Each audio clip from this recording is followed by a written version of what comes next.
பற்றி எரியும் எண்ணெய் கிடங்கு. துபாய்க்கான அனைத்து விமானங்களையும் ரத்து செய்த எமிரேட்ஸ்.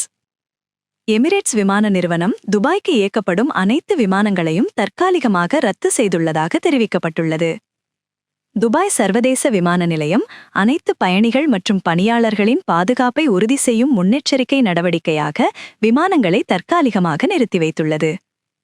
வளைகுடா பிராந்தியத்தில் ஈரான் மீது அமெரிக்கா மற்றும் இஸ்ரேல் படைகள் 2 வாரங்களுக்கு மேலாக தாக்குதல் நடத்தி வருகின்றன. இதற்கு வலுவான பதிலடி கொடுத்து வரும் ஈரான் அமெரிக்காவின் படைத்தளங்கள் உள்ள அரபு நாடுகளிலும் கடுமையான தாக்குதல்களை நடத்தி வருகிறது.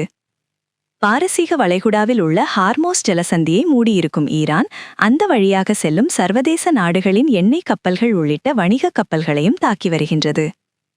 இதற்கிடையில் துபாய் விமான நிலையம் அருகே உள்ள எண்ணெய் கிடங்கு மீது ஈரான் ட்ரோன் தாக்குதல் நடத்தியதாக தகவல்கள் வெளியாகியுள்ளன. இந்த தாக்குதலில் எண்ணெய் கிடங்கு பற்றி எரிந்து வருவதன் காரணமாக விமான போக்குவரத்தும் பாதிக்கப்பட்டுள்ளது. குறித்த எண்ணெய் கிடங்கு தொடர்ந்து எரிந்து கொண்டிருப்பதால் அந்த பகுதியில் போக்குவரத்து மாற்றியமைக்கப்பட்டுள்ளதாக அறிவிக்கப்பட்டுள்ளது. பயணிகள் தங்கள் விமானங்கள் குறித்த சமீபத்திய தகவல்களுக்கு தொடர்புடைய விமான நிறுவனங்களை தொடர்பு கொள்ளுமாறும் அறிவுறுத்தப்பட்டுள்ளது.